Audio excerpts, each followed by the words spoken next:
Tidaya ti ili, adda dagiti grupo dagiti lalaki nga agburburak iti rama.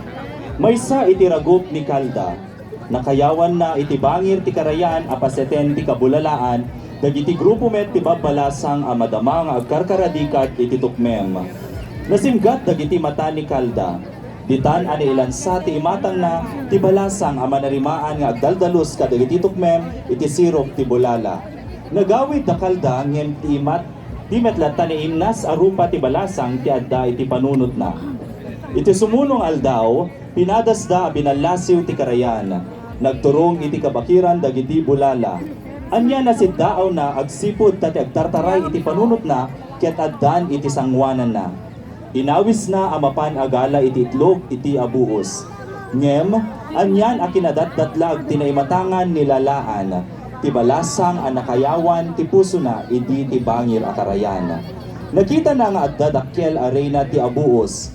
Adda nakadakdakkel nga itlog apuraw ken agkakarayam nga abuos amaris na labaga. Adda dakkel adda kalkalingan na adda met babasit. Permiti kigtot na isu na buwak akasla alumpipinig tiriknana. Di na napuutan ang nakasubli iti kabulalaan. Iti daytoy agundaway, magunod nga tani Kalda iti kalkalikaguman na iti laksit nga intarayan nilalaan. Anyamet ti aramiden dagiti kapurukanda iti Kaldaan ken kabulalaan.